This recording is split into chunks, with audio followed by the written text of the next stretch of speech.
주식 관련해서 저희에게 또 설명을 해주실 분입니다. 박근영 IBK 부장님 박수로 모십니다. 안녕하세요. 네, 안녕하세요. 네, 우리 선생님은 회사원이에요? 네, IBK 투자증권 영업부에 근무하고 있습니다. 그러면 회사에서 이렇게 외부 활동을 권장해요? 권장은 아니고요. 네. 방송 활동은 10년 넘게 하고 있는데 네. 이제 컴플라이언스 내부적인 부분들에 대해서 미리 이제 사전 신고를 하고 결제를 득하면 네. 활동을 할 수 있도록 그 배려를 받고 있습니다. 그럼 이 자체도 뭔가 영업 활동의 일환으로 보는 거예요, 회사에서는? 뭐 꼭 영업 활동의 일환으로 보기보다는 네네. 뭐 아무래도 IBK 투자증권이 조금 이제 많이 알려지진 않은 중소형 정도의 증권사로 보면 됩니다. 뭐 업력은 10년이 훨씬 넘었지만 네. 그래도 IBK 뭐지 이런 분들 꽤 많기 때문에 그럼 도움이 좀 되겠네요. 그러니까요. 회사 차원에서는. 그렇죠. 마케팅이 된다고는 봐야 되는데 꼭 그렇게 뭐 저를 또 평가해 주지는 않고 사고만 치지 말고 방송해라. 회사. 네. 혹시나. 방송은 뭐 이렇게 열어주되. 그럼 부장님은 방송하는 이유가 뭐예요? 개인적으로는? 개인적으로는 저는 공부가 되죠. 그러니까 방송 자료를 이제 준비하는데 공부가 되고요. 사실 뭐 개인적으로 지금 매불쇼뿐만 아니라 이제 오후에는 제가 혼자 단독 방송하는 1시간짜리 방송이 있어요. 네. 제 이름을 걸고 하는. 네. 그게 있기 때문에 그 준비를 하려면 공부를 해야 됩니다. 공부도 되고 네. 뭐 또 뭐 나의 가치도 올리고. 네, 그럴 수 있습니다. 그런 차원이에요. 네. 알겠습니다. 제가 좀 궁금해가지고 한번 여쭤봤어요. 뭐 충분히 네. 공부하실 수 있습니다. 네, 고맙습니다. 네. 야, 조사를 해. 이걸 해야 돼. 해야 된다고. 나는 뭐가 있어. 아무튼 그런 게. 예, 알겠습니다. 네. 근데 이제 하다 보니까 멀리서 이렇게 갑자기 연락이 끊긴 사람들이 연락이 오기도 해요. 방송 네. 보고. 네, 그럼요. 네. 왜냐하면 이제 저는 좀 워낙 또 의심이 많고 주식 관련해 가지고는 좀 이상한 사람들이 방송하는 경우가 많거든요. 그거는 실제로. 맞죠. 예. 네, 그 실제 많습니다. 예. 네, 그래서 그거를 이야기를 들어봐야 내가 또 판단하는데 좀 도움이 돼서 한번 여쭤봤습니다. 현재까지는 뭐 10년 넘게 방송 생활 중에 사고 친 적이 한 번도 없으니까. 한 번도 없죠. 네, 아직까지는 좀 믿어주셔도 될 것 알겠습니다. 같습니다. 방송 중에 전화 연결했는데 야, 너 때문에 내 돈 다 털렸어. 이런 경우는 없다 이거죠. 네네. 고맙습니다. 그런 일이 있었어. 예. 알지? 맞아요. 확실해야 좋은 거니까. 그럼요. 예. 네. 자, 박시동 평론가님. 그런 얘기는 모시기 전에 알아보셔야 되는데. 아닙니다. 또, 네. 현장에서 그렇지. 그냥 사람들 앞에 공개를 해버립니다. 알겠습니다. 네, 이게 바로 국무회의 방식이에요. 네. 아시겠죠? 맞습니다. 네, 요즘 트렌드입니다. 대통령급으로. 대통령급이에요. 예. 네. 저희는 장관급인가요? 그렇게 하겠습니다. 네. 자, 그럼 한번 가볼까요? 일단은 뭐 저기 오랜만에 나오셨으니까 먼저 사장님 얘기 먼저 네네. 오늘 준비를 예, 많이 좀 하셨으니까 설명 좀 해주세요. 네, 뭐 오늘 시장은 조금 어떻게 됐어요? 조금 빠져서 시작 뭐 했고요. 그다음에 종가도 조금 밀려서 끝나긴 했습니다. 이제 뭐 삼성전자나 하이닉스가 조금 이제 쉬기는 했습니다. 브로드컴이 시간외에서 좀 많이 미국 시장이 좀 빠지면서 실적은 괜찮았는데 AI 관련된 가이던스가 조금 약했어요. 가이던스 뭐야? 그러니까 이제 미리 이제 선제적으로 우리는 얼마나 할 겁니다라고 말해주는 거죠. 아이고 또 통역을 해드릴게요 좀 이따가. 네네네. 그러니까 우리는 다음에 얼마나 할 겁니다라고 숫자를 제공을 하거든요. 네네. 예, 그런 것들이 조금 기대치보다 약했다.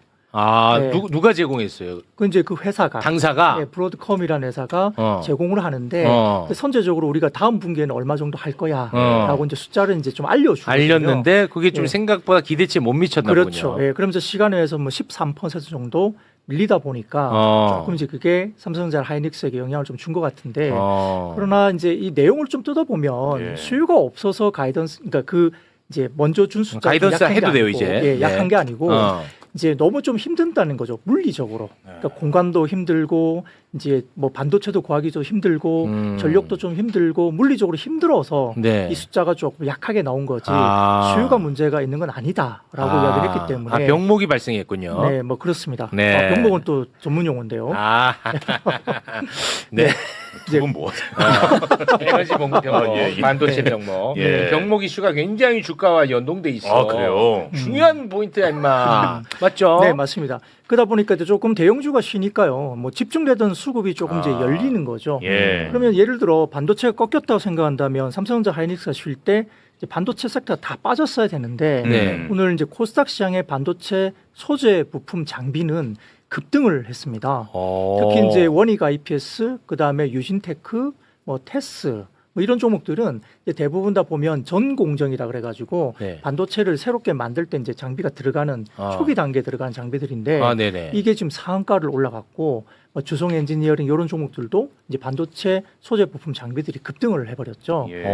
결국 이제 최태원 회장이 이번에 이제 발표를 한 게 우리는 2배 정도로 이제 전체 공장의 규모를 2배로 늘릴 거야. 라고 최근에 이야기를 한 게 그래서 언급이 됐죠. 장비를 만드는 회사가 급등했군요. 그러겠죠. 예. 그런데 그게 장비를 만약에 이렇게 뭐 캐파를 2번 정도 늘리면 네. 되게 좀 공급이 많아지는 거 아닌가 우려를 하실 수 있잖아요. 근데 2030년까지는 그래도 수요보다는 공급이 좀 부족할 것 같다라고 이야기를 했고 그걸 이제 해외 쪽의 다른 증권사들도 그 논리가 맞다라고 대부분 리포트가 또 나오는 분위기입니다. 예. 그러다 보니까 오늘 이제 반도체 쪽이 삼성전자나 하이닉스가 좀 밀렸지만 그래도 소재 부품 장비가 급등했다는 것은 반도체 쪽에서 돈이 빠져나가지는 않고 수요에는 있다. 문제 전혀 없다. 네, 예. 아직까지는 그렇게 볼 수 있고요.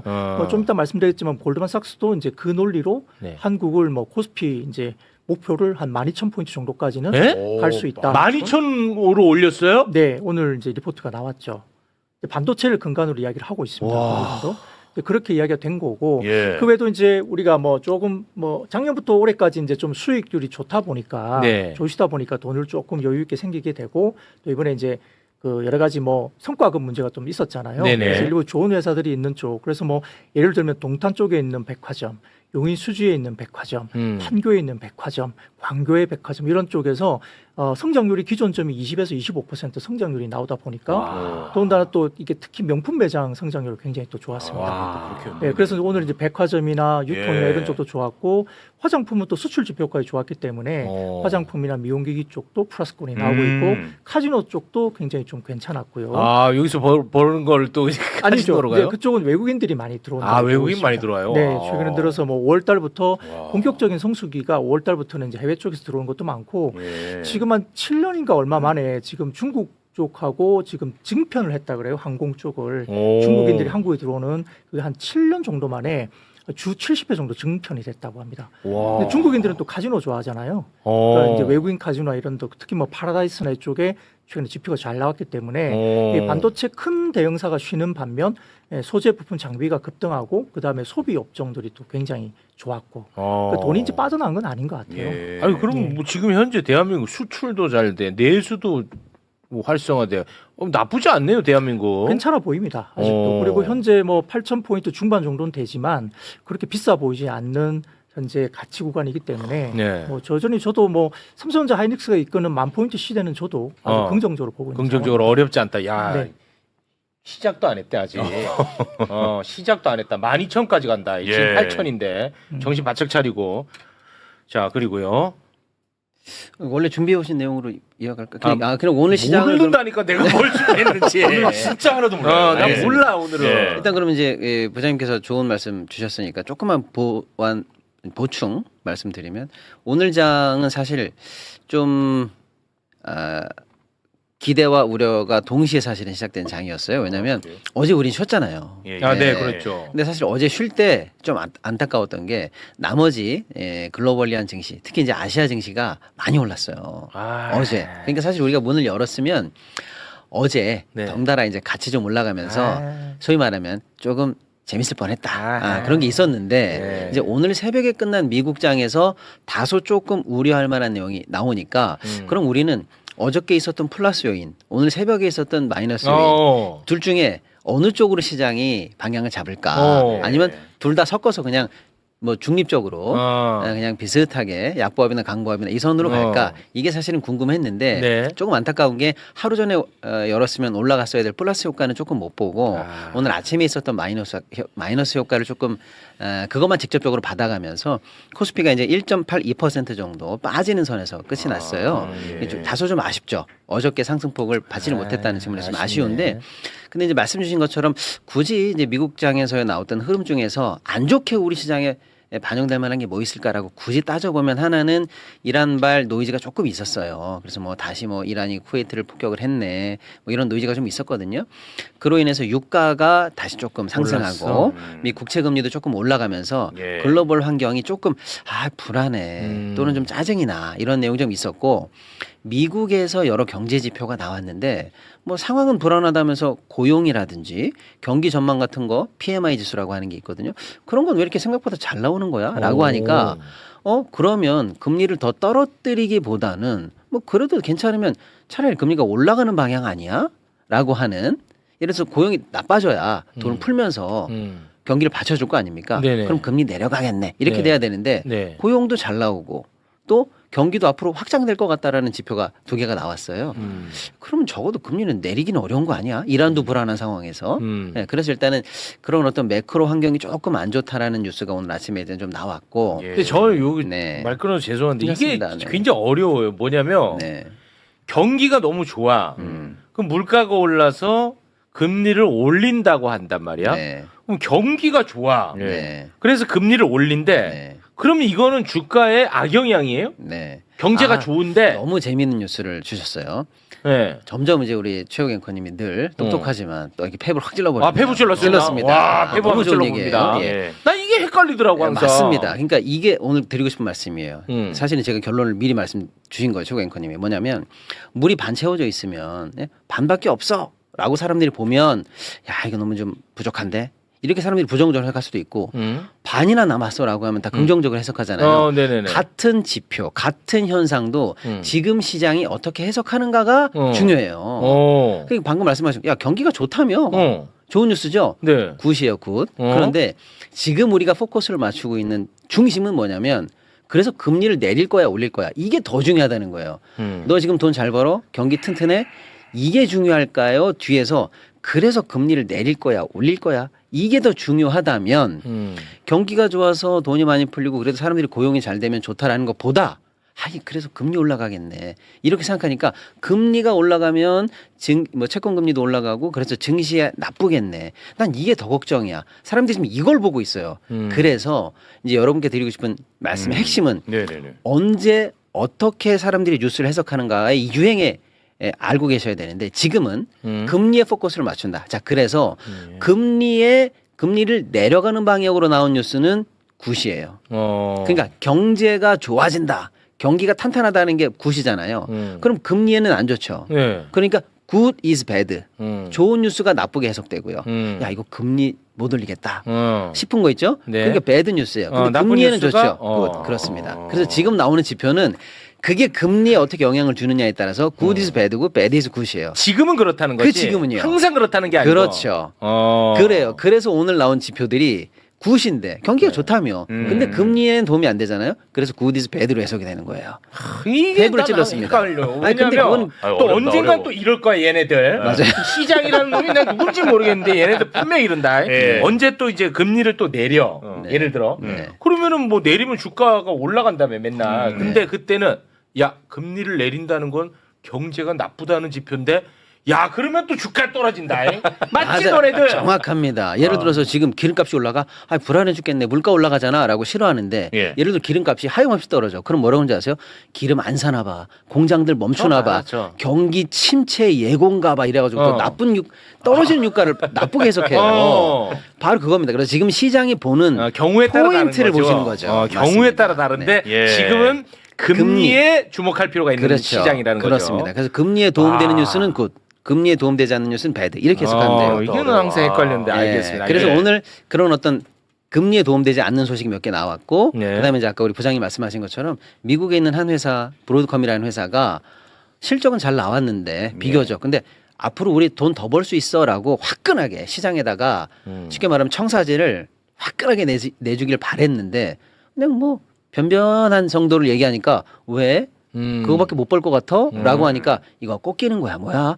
라고 하는 두려움이 생겨서 미국장 끝나고 나서 15%가 빠졌어요. 근데 그 15%가 빠지는 모습을 보면서 우리 장이 열리니까 우리가 이제 좋은 흐름으로 출발을 못했다 이렇게 볼 수가 예. 있고 브로드컴 뭐 만드는 회사인데요? 엔비디아 같은 회사라고 봅니다. 반도체 설계하고 주문해서 만들어내는 회사인데 이제 약간 고객 친화적으로 니네들이 만들어 달라는 거 다 만들어줄게. 약간 이런 느낌이에요. 엔비디아는 우리가 만든 거 사라.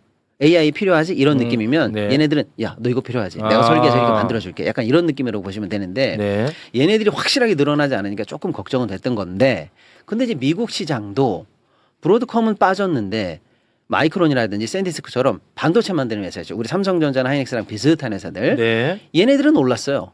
오. 그러니까 한꺼풀 더 들어가 보면 그래 뭐 니네들끼리는 조금 다소간에 힘들어도 반도체 관련해서는 크게 나쁜 뉴스가 없는데 이렇게 볼 여지가 있는 거죠. 그래서 우리 시장이 오늘 어떻게 방향을 잡을지가 궁금했는데 아. 조금 한 템포 쉬어가는 정도로 시장이 오늘 소화를 쉬는 했어요. 정도. 예, 그래서 마이너스 1.8 정도면 사실은 뭐 요즘 최근에 일어났던 변동성 구간에 비하면 뭐 한 템포 쉬었다 이 정도로 일단 마무리하고요. 네. 다만 그렇게 한 템포 쉴 동안 다 빠지는 게 아니라 마침 코스닥은 또 오늘 2% 이상 상승하면서 거기서 쉬어갔으면 코스닥을 다시 한번 이렇게 돌아보는 이런 흐름이 나왔다는 건 좀 긍정적이에요. 왜냐하면 코스닥이 요즘 아무리 좋은 호재가 나와도 아예 코스닥 할 때가 아니야. 삼성하이닉스 같은 주도주에 올라타야지라고 해서 호재가 호재로 취급을 못 받아요. 아. 옛날 같으면 이 정도 호재면 상한가 3번 가야 됩니다. 이거는 10,000원짜리 가격은 쳐줘야 됩니다라고 했는데 옛날 같으면 그 가격을 쳐줄 만한 호재가 아니야 5,000원만 쳐줄게 라든지 상한가 3일 가야 될 호재가 하루 가고 이제 소멸된다든지 이런 흐름이 있었거든요. 그랬어요. 그러다 보면 너무 코스닥의 생명력이 좀 약해지는 거 아닌가. 아예 그러면 수급의 씨가 마르는 거 아닌가라고 좀 걱정을 했거든요. 네. 근데 오늘 다행히 코스피는 다소 쉬어갔습니다만은 그 부족한 흐름을 코스닥으로 돌리면서 코스닥이 좀 올라가는 모습을 좀 보여냈어요. 그런 모습에서 조금 한쪽과 한쪽이 플러스 마이너스 효과를 좀 냈다. 예, 오늘 뭐 그런 장이다라고 하는데 예. 오늘 장 일단 이렇게 정리해 보겠습니다. 네. 이 돈이라는 게 어찌됐든 간에 이렇게 제한이 있으니까 네. 주도주가 확 오르면은 작은 데에서 오를 만한 이슈가 있더라도 네. 이게 안 오르는 경우가 많이 있나 보군요. 정확합니다. 그게 이제 주도주로의 쏠림인데 이게 어느 정도로 강화 집중되느냐에 따라서 사실은 빠질 종목이 아닌 거나 아니면 호재를 받아야 될 종목에서도 차라리 거기 있는 것보다 딴 데로 가는 게 나라고 해서 이유 없이 빠지고 수급이 한쪽으로 몰려가는 현상. 이게 최근에 나타나는 현상이거든요. 아, 그래요? 예, 그나마 근데 오늘은 주도주가 다소 쉬어갔기 때문에 쏠림이 한쪽이 막히고 그러니까 다른 쪽을 이제 쳐다보면서 코스닥도 예, 나름 상승하는 모습을 보여냈다. 이렇게 말씀드릴 수 있겠습니다. 아유, 너무 좋습니다. 자, 그리고 우리 부장님. 네. 내가 아니고요. 네, 지금 출석 부르는 거 아니라고 몇 번을 말씀드립니까? 오늘 뭐 하시는지 다 모른다고 지금 몇 번을 말씀드려요. 뭐든지 물어보시면 답변 드리겠습니다. 아니, 원래 오늘 네. 아니 오늘 준비된 게 있으면 혹시 뭐 해주시고. 네, 준비된 건 있는데요. 네. 자, 그러면 이제 최근에 이게 궁금하실 거예요. 그러니까 최근에 쏠림이 이제 왜 반도체 삼성전자 하이닉스만 자꾸 쏠리느냐. 그런데 반도체가 삼성전자 하이닉스만 오른 건 아니죠. 왜냐하면 기관이나 외국인들이 이제 살 수 있는 펀드의 이제 규정상 얼마 이상은 채워넣지 못하는 그런 규정이 있어요. 그러니까 뭐 기관이나 외국인들이 그 규정을 다 채워버리니까 더 사고 싶은데 못 사니까 그럼 뭘 살까 하다 보니 최고님께서 가지고 계셨던 SK라든지 네. SK 스퀘어로 이제 넘어가는 그런 이제 수급이 들어오는 거죠. 하이닉스를 다 채워서 또 못 사니까 관련된 종목 중에 SK 스퀘어를 사거나 주 SK를 사거나 그렇게 해서 이제 확산되면서 네. 그런 종목들이 같이 올라온 거예요. 오랫동안 고생하셨겠지만. SK 갖고 있는 것도 어떻게 아시네? 네, 다 알고 있습니다. 네. 네, 그리고 이제 삼성전자 같은 경우도 삼성전자가 가니까 뭐 그에 대해서 확산되면서 삼성물산이라든지 뭐 이런 것들이 같이 올라가고요. 보험사 중에서도 이제 삼성그룹주 지분을 갖고 있는 종목들이 이제 올라가는 그런 모습을 보이고는 있죠. 네. 근데 왜 그러면 우리가 다른 것들도 다 좋은데 왜 삼성전자하고 하이닉스만 자꾸 쏠리면서 올라가지? 그렇게 좀 고민할 수 있잖아요. 다른 네. 것들 다 빠지면서 그게 올라가니까. 네. 지금이라도 사야 되나 뭐 그런 고민이 좀 있으실 것 같습니다. 네네네. 그래서 좀 차트를 한번 보여드리면 네. 7번 차트 한번 좀 띄워주시면요. 7번. 예, 요걸 보시면요. 삼성전자하고 하이닉스가 지금 이렇게 녹색으로 짙게 보이는 그 그림이 뭐냐면 7번 차트를 보시면 삼성전자 하이닉스 두 종목이 코스피 내에서 가지고 있는 그 시가총액의 비중인데 51%입니다. 그러니까 전체 코스피의 비중이 100이라고 하면 삼성전자 하이닉스 두 종목의 비중이 51%예요. 와. 그러니까 두 종목이 흔들리거나 올라가면 얼마나 아래 위로 흔들겠습니까? 와. 네. 그런데 더 중요한 것은 회색 실선이 회색 보이실 텐데, 그래프. 예, 회색이 보이실 텐데, 네. 그게 보면은 삼성전자 하이닉스 두 종목이 가지고 있는 코스피 내의 이익 비중인데요, 70%가 넘습니다. 와. 전체 돈을 버는 것 중에. 근데 잠깐 보면 대만 시장을 보면요, TSMC라는 회사가 있잖아요. 아주 네. 유명한 회사가 네. 있는데 그 회사가 대만 시장 내에서 시가총액 비중이 한 43, 44% 정도 돼요. 한 종목이. 네. 근데 그 회사의 이익도 43, 44 정도가 되거든요. 네. 그러니까 전체 시장의 이익 비중만큼 시가총액 비중이 간 거예요. 와. 대만 시장에서. 네. 그 한국 시장을 놓고 보면 그러면 아까 이익 비중이 두 회사가 삼성 하이닉스가 70% 넘는다 그랬잖아요. 그렇습니다. 그럼 이익 비중이 빠지든가 아니면은 시가총액 비중이 70%대로 올라가든가 둘 중에 하나로 가야 된다는 이야기입니다. 그런 것들이 이제 되다 보니까 주가가 신고가가 나오고 막 몇 배 이렇게 올랐어도 아직도 이게 시가총액이 좀 채워져야 되지 않을까 이런 생각을 할 수밖에 없고요. 요 갭만큼 더 올라갈 여지가 있다는 설명입니다. 그렇죠. 기술적으로는 그렇다는 겁니다. 네, 물론 이제 기술적으로. 시장은 꼭 그렇게 가지는 않겠지만 그러나 이제 우리가 생각해보면 유추해보면 대만 시장의 TSMC가 43, 44% 이익을 가졌는데 그만큼 시가총액을 갔거든요. 지금 두 종목은 삼성전자 하이닉스가 70%를 한다고 그러는데 시가총액은 많이 올랐죠. 근데 50% 정도 50이니까 20 야 남아 있다 위에 알았지. 전재산 들어가라. 근데 만약에 이익이 좀 빠지게 되면은 이건 또 다시 조금 주춤할 수가 있으니까 그건 네. 계속적으로 우리가 따라가면서 체크를 해봐야 될 그렇긴 부분인데 하죠. 그러다 보니까 이게 많이 올랐어도 아직까지는 이제 우리가 이제 가치를 주는 게 한 7배 정도밖에 안 된다 이렇게 이야기를 하는데 네. 엔비디아가 뭐 20배에서 25배 왔다 갔다 하고 TSMC도 25배 왔다 갔다 하고 막 이러다 보니까 아직도 좀 한국 시장에서 삼성전자 하이닉스가 글로벌 1위인데 1, 2위인데 이렇게 싼 거 말이 되냐? 이러면서 이제 더 땡겨도 된다라고 생각한다 이렇게 생각하면 되겠습니다. 그 왜 저평가 받는 거예요? 그동안에는. 역시 이제 한국 시장에 대한 디스카운트 요인이 역시나 있었고요. 또 미국 시장 자체가 약간 한국보다는 전체 시장이 고평가입니다. 지금 미국 같은 경우는 이제 소위 말하는 가치를 주는데 20배 넘게 가치를 주고 있는데 네. 한국 시장은 아직도 8배 정도 순이에요. 왜 그래 이 자식들. 그건 아니 이제, 이거 대한민국 좀 변했다고 얘기 좀 해주세요. 네, 맞습니다. 뭐 여러 가지 지배구조 개편이나 이제 정부가 정책하고 네. 있는 것들이 또 영향을 미치고 있고 예. 또 한국이 잘하는 게 메모리 반도체가 지금은 한국이 사실은 거의 주도적으로 하고 있기 때문에 이 회사들이 중심으로 갖고 있는 나라고 그다음에 올해 작년 같은 경우 보면 전 세계에서 이익률 증가율이라든지 그다음에 절대적인 부분이 너무 이제 뛰어나게 올라가고 있어서 외국 시장에서 계속적으로 이제 한국 시장을 재편해서 바라보기 시작한다. 그러니까 이제 골드만삭스도 한국 코스피를 올린 12,000 포인트 거군요. 정도 갈 수 있다라고 이제 내고 있으면서 이제 인정을 하기 시작하는 단계로 보면 되는 거죠. 알겠습니다. 네. 뭐 젠순왕은 뭐 혹시 뭐 좀 행보에 문제가 생기거나 그런 건 없습니까? 젠순왕은 오늘 저녁에 우리나라에 네. 오고요. 네. 예, 내일 알려진 대로 성수에서 삼겹살 소맥 회동을 하기로 되어 있고요. 네. 참석자 명단이 대충 나왔는데요. 네, 뭐 현대, SK, 네이버 회장들과 일단 만날 걸로 보이고요. 그래서 일단은 뭐 서민적인 모습들 이제 보여낼 걸로 보이고 그 다음에 이제 저번에 말씀드린 것처럼 뭐 유키즈, 그 다음에 두산 베어스, 시구, 시구 맞아. 뭐 이런 행사를 하고 네이버 사고? 예, 그리고 신들의 대화라고 지금 일컬어지는데요. 예, 롤의 황제, 페이커. 페이커. 만난다는 소식이 또 전해지고 있습니다. 아 페이커랑 둘이 왜 만나요? 그러게요. 아무튼요. 그런 얘기가 일단 있고 그 다음이 이제 사실은 좀 의미가 있는 건데 우리나라 이런 거 이제 사실은 이제 뭐랄까 좀 사진 같은 거고요. 실제로 어떤 회사와 어떤 협력이 얼마나 이루어질지가 이제 관심 아니겠습니까? 네. 아까 그 삼겹살 회동에 있는 회사들은 구체적으로 그럼 어떤 협력 모델이 나올지 일단 관심을 모으고 있고요. 또 하나 우리나라에 로봇 관련한 스타트업들과의 또 만남이 따로 예정이 되어 있어요. 그러니까 한국 로보틱스 관련한 회사들을 왜 만나는 걸까라고 해서 업계는 혹시 조심스럽게 엔비디아에 직접 투자가 나오는 거 아닌가라고 기대를 하고 있기도 합니다. 왜냐하면 엔비디아는 단순히 이제 AI 칩만 만드는 가속기만 만드는 회사가 아니고요. AI 생태계 안에서 전방위적으로 시작부터 끝까지 A부터 Z까지 우리가 다 하겠다라는 비전을 갖고 있어요. 그래서 도움되는 회사가 있으면 직접 투자해서 사버립니다. 적어도 지분이라도 넣어요.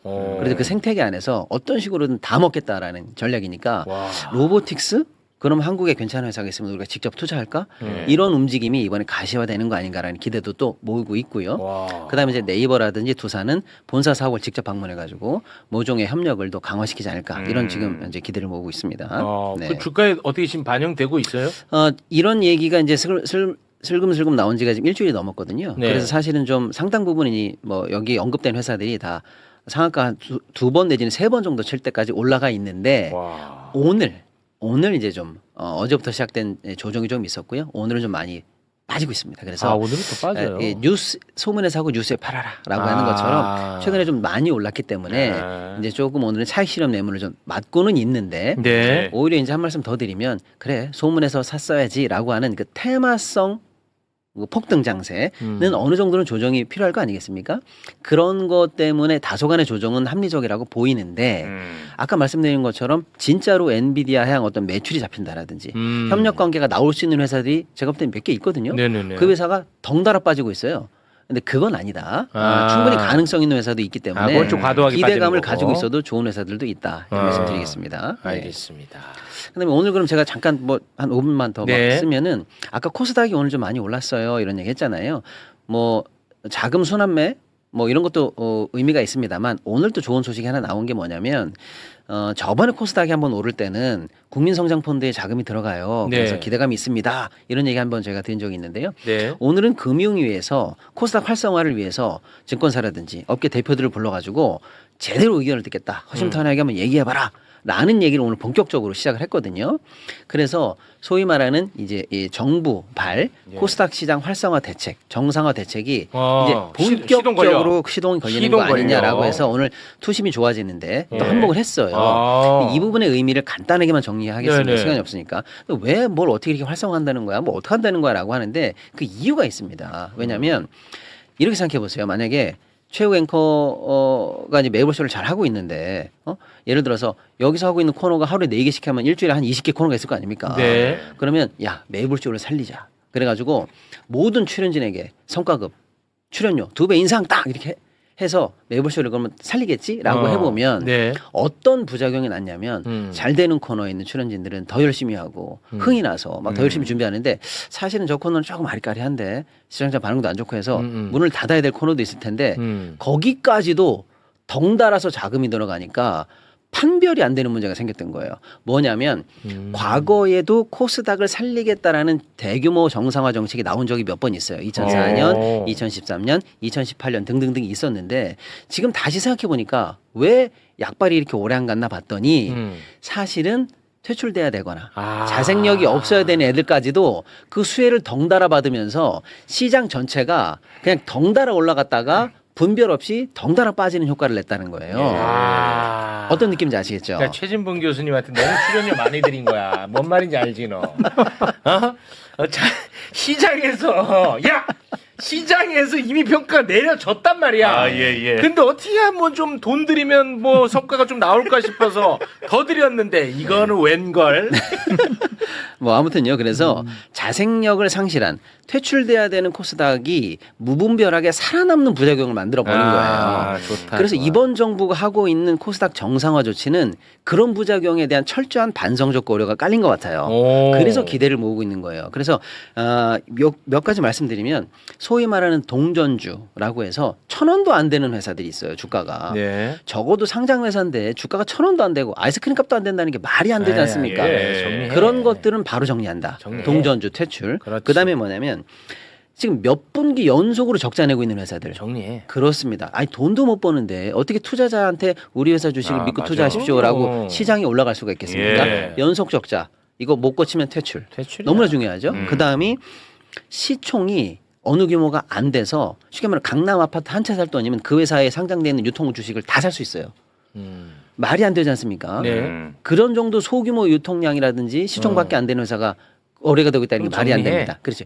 그래서 이런 종목들을 청소하겠다는 게 핵심이에요. 그러니까 옛날처럼 잘했네. 지원을 할 텐데 그 지원을 받아서 다 살리기 전에 청소해서 버릴 거 버리고 살릴 걸 살려서 시장을 이쁘게 만들어 놓은 그 다음에 지원하겠다는 그렇지. 그 로드맵이 지금 가동되고 있다는 거예요. 잘한 거다. 그게 빨리 되면 언제 되느냐? 7월 1일부터 현재 앞두고 있습니다. 얼마 안 바로 남았죠. 하네. 예, 그래서 오늘 딱 선거 끝나자마자 정부가 또 업계 다 모여봐 이런 얘기를 가동하니까 네. 이제 코스닥도 뭐 되려나 보다 하는 그런 기대감을 좀 가지고 있을 수 있다 이렇게 말씀드리고요. 그다음에 저번에 한번 살짝 말씀드렸는데 코스닥을 1부, 2부, 3부 리그로 나눕니다. 네. 예, 그래서 그렇죠. 1부는 프리미엄, 2부는 스탠다드, 3부는 약간 관리 이렇게 나눠서 적어도 많은 투자자분들이 코스닥 안에서 프리미엄에 있는 회사 정도 되면 이거는 확실히 검증됐다. 회사 규모, 거버넌스, 그다음에 이익도 낼 수 있고요. 그런 걸 검증된 회사들을 일부에 딱 만들어 놓으니까 네. 분별하는데 어려움 없이 투자하실 수 있게 그렇지. 해놓겠다라는 거고요. 두 번째는 이렇게 분별을 해놔야 퇴출되지 않기 위한 자생 노력이 강화된다라는 거예요. 그래서 퇴출되기 싫으면 2부로 올라가고 싶으면 또 1부로 올라가고 싶으면 자생적인 노력을 해 이렇게 그렇지. 말씀드릴 수 있는 거고요. 두 번째 개인들이 너무 많이 투자하는데 연기금이라든지 이런 투자자들이 지속적이면서도 좀 롱텀으로 네. 확실하게 수급을 채워줘야 되는데 뭘 믿고 투자하냐라고 할 때 일부에 투자해 그럼 우리가 봐줄게라고 하는 장기 롱텀 기관 자금들이 들어올 수 있는 루트가 돼요. 자 그래서 이런 것들이 지금부터 한 달 안에 이제 어느 정도 제도가 마무리돼서 7월 1일부터 시행될 예정이 있거든요. 네. 이런 흐름이 이제 코스닥 정상화하는 흐름이다. 아. 이렇게 보시면 되고 근데 그거 시행하려면 뭐 법을 바꾸는 거예요, 아니면은 어떤 거는 뭐 법사항도 있습니다만 대부분이 거래소 규정이라든지 아. 이런 걸로 이제 바뀔 수 있거든요. 아, 그래서 예. 지금 현재 규정 개정이라든지 시행 초안 정도 마련하고 있고 마지막 문안 정리하기 위해서 지금 업계 의견을 듣는 중이다. 이렇게 보시면 빠르다 되겠습니다. 속도. 네, 네, 네. 알겠습니다. 그러면 코스닥은 지금 굉장히 안 올랐잖아요. 너무 많이 안 올라서 사실은 상대적인 박탈감들을 많이 느끼시죠. 심하죠. 같은 기간 동안에 코스피를 넣었으면 뭐 2배, 3배 올라갔을 텐데 네. 코스닥을 보유하고 있다는 이유만으로 오히려 마이너스 뒷걸음 쳐가지고 상대 수익률 고려해 보면 그 격차가 더 커져가지고 네. 굉장히 지금 사실 코스닥 때문에 소가리를 하시는 분들이 많으신데요. 이런 정책적 지원이 숨 쉬지 않고 빨리빨리 돼야 됩니다. 네, 그래야 이제 코스닥도 희망이 생기니까요. 그렇겠네요. 근데 또 행여나 정리하는데 내가 갖고 있는 거 위주로 다 정리될까봐 또 걱정도 됩니다. 네. 자, 우리 부장님. 네. 뭐 이 정도로 어떻게 정리하면 될까요? 뭐 시장 관련해서는 지금 결국 이제 시장의 이익을 어디가 잘 보느냐 문제가 제일 중요할 것 같은데 코스닥 시장에 뭐 정책이 나온다고 해서 꼭 코스닥이 그러면 지금부터 뭐 많이 오를까? 그 부분은 좀 고민을 해야 될 것 같아요. 정책적으로 나오게 되면 뭐 그와 관련된 코스닥 시장 활성화 관련된 뭐 세제 지원이라든지 펀드 설정이라든지 이런 것들이 있을 수 있어서 수급적인 부분들은 좀 좋아질 수는 있고 아까 저희 그 박신웅 대표님께서 말씀 주신 것처럼 세 개의 부로 나누기 때문에 제일 좋은 프리미어 쪽으로 이렇게 나누었던 종목들은 굉장히 주목을 받을 수는 있겠습니다. 근데 네. 그 거래소 시장과 코스닥 시장의 이제 이익단을 보면 전체적으로 그래도 거래소 시장의 이익단이 워낙 월등하고 코스닥 시장은 아무래도 전체적인 어떤 비중을 40% 차지하는 제약바이오가 올 초에 예를 들어서 뭐 삼천당 제약이나 알테오젠 이런 대표주들이 약간 좀 스크래치가 났어요. 신뢰도에 대해서. 그러다 보니까 그런 것들이 조금 쉽지 않고 또 비중이 큰 2차 전지도 아직까지는 뭐 크게 이익을 아주 많이 내는 부분은 아니기 때문에 네. 이런 부분 좀 부담스럽고 그다음에 반도체 소재 부품 장비 오늘 급등을 했는데 그나마 그래도 반도체 소재 부품 장비가 좀 나을 것 같다 이런 생각을 갖고 있는데 절대 수치로 봤을 때는 그래도 거래소 쪽의 이익단이 워낙 월등하게 가다 보니까 그러면 정부가 정책을 낸다고 해서 꼭 코스닥 시장이 이제는 가자 더 가자 할 수 있는 거냐 이것도 조금은 고민을 해봐야 되는 시점이다 생각을 할 수 있기 때문에 네. 그 부분은 저희가 좀 참고를 좀 해야 될 것 같습니다. 알겠습니다. 네. 그 아무튼 AI 반도체 이 지금 흐름은 계속 가는 것이고 그 끝이 보이고 있는 상황은 아닌 건 확실하죠. 그런데 이제 중간에 지금 노이즈가 좀 있긴 해요. 있어요? 네. 몇 가지 좀 말씀을 좀 드려보면요. 아니 진작 얘기했어지. 네. 그 완전히 이제 끄는 건 아닌 것 같습니다. 그래 왜냐하면요. 최근에 어쨌든 수요나 이런 것들도 굉장히 좋고 그다음에 오늘 아까 말씀드렸던 약간의 빠진 종목도 이게 수요가 없어서가 아니라 본인들이 준비하는데 너무 힘들어서 그렇다. 네. 조달이 안 되다 보니까 이런 장비도 좀 힘들고 공간도 없고 메모리도 부족하니까 그렇다 말은 했는데요. 지금 예를 들어 이제 미국 시장에서 지금 익명의 어떤 한 회사가 네. 직원 한 명이 우리 소위 말하는 토큰이라는 거. 그러니까 토큰은 이제 문장에서 우리가 뭐 레고 블록처럼 어떤 문장을 레고 블록으로 해서 잘게 자른 것을 이제 토큰이라고 비유하는데 그런 것들에 대해서 사용에 대한 제한을 주지 않았더니 미국의 어떤 큰 회사가 알려지지 않은 회사가 어떤 한 직원이 한 달 동안 쓴 돈이 얼마냐면 5억 달러를 쓴 거예요. 비용으로. 비용으로. 예. 그러니까 그렇게 자기가 AI 관련된 뭔가 일을 하는 어떤 직원이 그 한 회사의 한 직원이 한 달 동안 쓴 돈이 5억 달러를 비용 지불을 한 겁니다. 막 쓴 거죠. 그 비용을 AI 관련해서 본인이 뭐 일을 하면서 쓴 게 5억 달러면 뭐 5천억이 훨씬 5천억. 넘죠. 엄청 넘죠. 그러니까 이용료가 그렇죠. 네. 한 명이 한 달 동안 쓴 거예요. 네. 그러니까 그 회사가 얼마나 놀랬겠어요. 네네. 그러니까 이게 이 친구가 이렇게 썼는데 그러면 이게 그 회사의 수익성이나 다른 것에 대해서 영향을 미쳤냐 봤더니 별로 그렇지도 않은 거죠.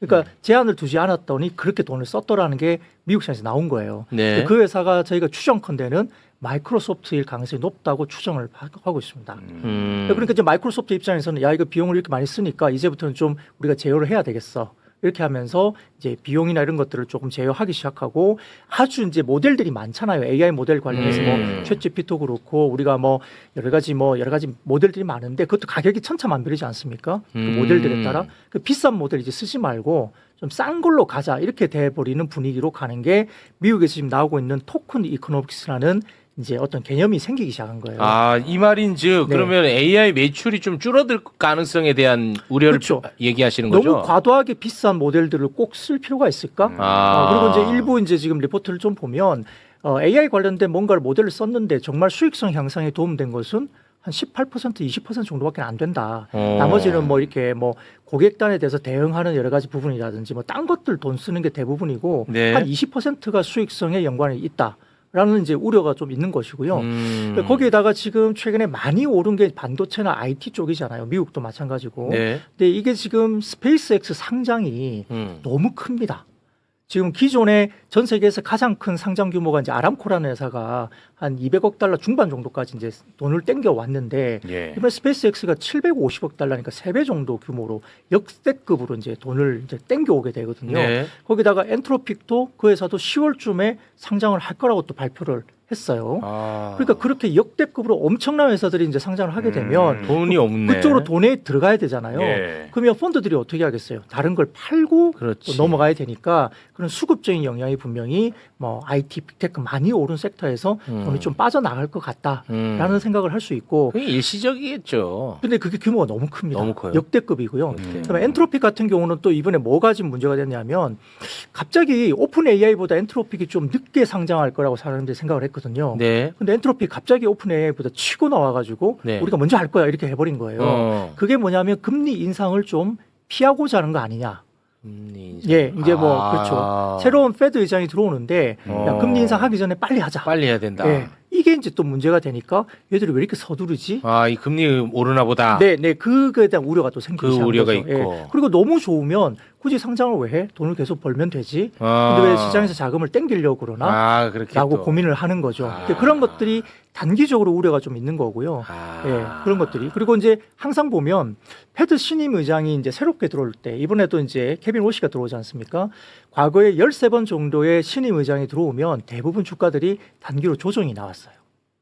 아. 역사적으로 봤을 때. 아, 역사적으로. 예, 시기적으로 그랬습니다. 그러다 보니까 이런 것들이 맞물리면서 자금들의 어떤 부분들이 조금은 수급적인 면에서 IT, 많이 오른 IT가 좀 단기적으로 조금 불안할 수도 있겠는데 라고 생각하는 거고 더군다나 알파벳이라고 해서 지금 글로벌 거의 이제 1등 회사인데 돈이 제일 많아요. 엄청 많아요. 엔비디아처럼. 네. 돈이 엄청 많은데 이번에 800억 달러를 이제 조달을 하게 되는데 보통 알파벳 같은 경우는 돈이 제일 많은 회사 중에 하나여서 자체 자금으로 이제 투자를 하거든요. 근데 이번에 갑자기 채권 발행도 아니고 주식을 찍어서 발행을 한다고 발표를 했습니다. 아, 그러니까 유상증자. 네, 증자죠. 그러니까 돈이 그럼 많으면 돈이 자체 많은데 자금으로 왜? 하거나 아니면 둘째로는 그냥 채권 발행을 해서 조달을 하면 되거든요. 네. 근데 채권 발행이 안 되고 이제 유상증자로 주식을 발행해서 이제 조달을 한다 이렇게 하니까 규모도 800억 달러 엄청 크거든요. 네. 그 왜 그러지? 생각해 보니까 시장에서 좀 들리는 이야기는 이게 우리가 데이터 센터를 짓고 거기에 이제 메모리가 들어가고 그런 것들을 담보로 해서 채권 발행을 대부분 해왔는데 네. 그 메모리 금액에 대해서 많이 올랐잖아요. 네. 그럼 그게 이제 평가 금액이 나올 텐데 이걸 이제 채권 시장에서 좀 두려워한 나머지 여기에 대해서 대규모 자금을 그 담보로 채권 발행에 대해서 인수를 안 해주려고 하는 분위기가 아니냐. 아. 네. 이게 만약에 메모리 가격이 빠지면 담보력이 떨어지니까 나중에 채권 발행해서 그걸 갖다 내가 자금을 인수하고 돈을 빌려줬는데 야 이거 메모리 가격이 확 떨어지면 네네네. 이거 이제 담보력이 약해지거나 없어지니까 나중에 내가 돈을 못 받을 수 있다. 아. 이런 생각이 팽배하니까 채권 시장에서 조달이 좀 안 된 것 같다. 그러니까 주식을 발행해서라도 돈을 땡긴다.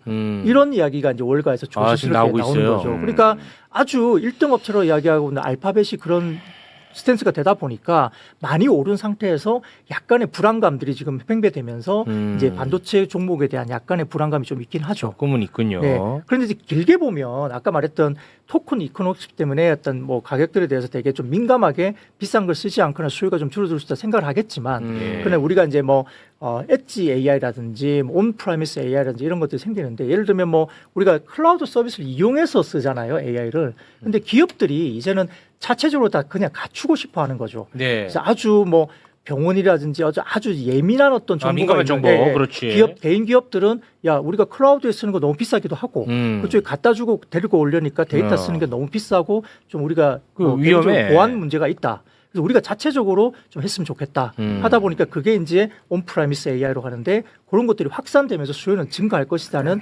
장기적인 의미는 전혀 문제가 없다. 네. 그런 것들이 지금 이번에 델 CEO가 말하기를 지금 현재 그런 온프라미스 AI 관련된 수요가 기업들이 1,000개가 넘게 들어오고 있다. 우리한테. 그러니까 이제 장기적인 흐름들은 아직은 괜찮다고 보는데 그건 이제 좋은 단기로 조금은 이런 약간 우려들이 있다 보니까 조금은 주춤하지 않을까라는 우려도 사실 그러면은 있다. 내가 볼 때 월가 이놈들이 싼 가격에 살라고 이상한 소문을 퍼뜨리네. 맞지?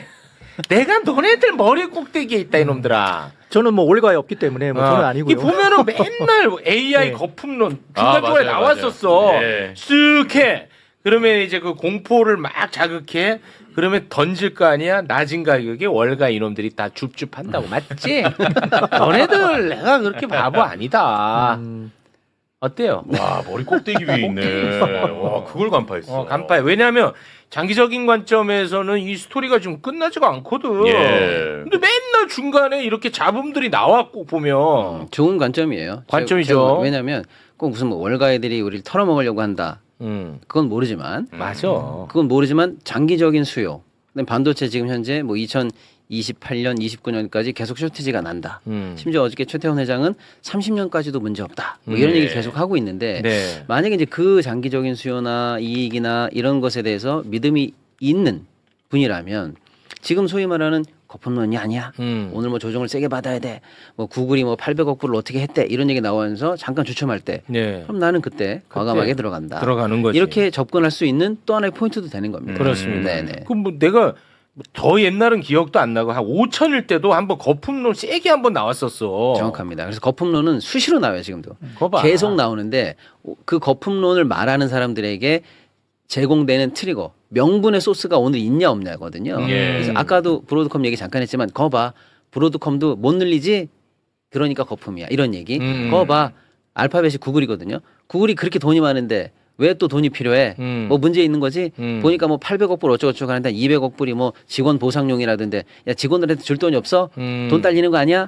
이런 식의 명분을 가지고 거품론자들이 활용을 하는 그렇지. 거고 더 이상 투자도 못해 이제 막 이런 거지. 그래서 아니 난 그 뷰에 동의 안 하겠는데라고 하는 뷰도 역시 있기 때문에 만약에 최고 앵커처럼 나는 장기적 시나리오 문제 없다고 봐라고 문제 하면 없다고 봐. 예, 그 거품론이나 이런 게 나올 때마다 물론 주의 깊게 들으시는 분도 계시겠습니다만은 또 그걸 또 과감하게 이게 붕괴시키면서 넘길 수 있지. 다음 예. 액션을 하시는 분도 많고 그렇습니다. 예. 네.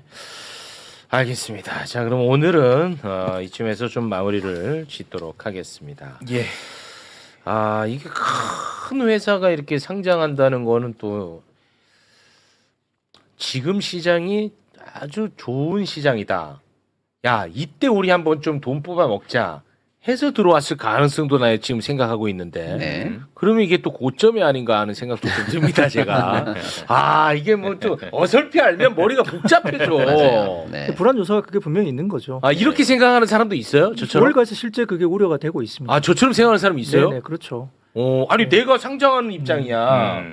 자금을 조달하는데 시장이 좋을 때 이걸 상장해야 네. 자금 많이 조달이 될 거 그렇죠. 아니야. 네. 그래서 그거는 기본이에요. 기분이죠. 가장 최대치 자금을 끌어올 수 있을 때 그리고 내 기업의 가치 평가를 최대치로 받을 수 있을 때 상장하는 겁니다. 그렇죠. 굉장히 전략적인 이 판단이에요. 어쩌면 평생 처음 그 회사를 만들 때 판단보다 이게 더 중요할 정도로 매우 전략적인 판단인데 예. 아까 말씀드린 그 엔트로픽이 이렇게 빨리 상장할 줄은 몰라서 하반기 또는 내년 뒤로 이렇게 생각을 하고 있었는데 네. 지금 사실 먼저 상장할 거라고 예상돼 있던 챗GPT 만든 오픈AI 있죠. 오픈AI. 네. 야 여기보다 우리가 먼저 해야 돼라고 해서 현재 비밀 신고서가 들어갔어요. 그러니까 왜 이렇게 서둘러?라고 하는 거에 대해서 서두를만 하니까 서두르지. 자신 있으니까 내가 오픈 AI보다 먼저 시장의 주도주가 될 거야. 이렇게 적극적으로 해석하는 분도 계시고 네. 어차피 지금 뭐 이란 문제 등등등에서 금리가 꺾이면 시중의 유동성이 줄잖아요. 그러면 상장에 히트가 덜 되잖아요. 돈이 그렇지. 없으니까. 그러니까 돈이 최대한 많이 풀려 있을 때 해야 된다라고 해서 이 타이밍조차도 부정적으로 해석하는 사람도 있고 그렇습니다. 아, 역시 네. 있네. 알겠습니다. 네. 자, 그럼 두 분과는 여기서 좀 인사를 나누겠습니다. 박시동 평론가님, 박근영 부장님 두 분 대단히 고맙습니다. 감사합니다. 네, 감사합니다.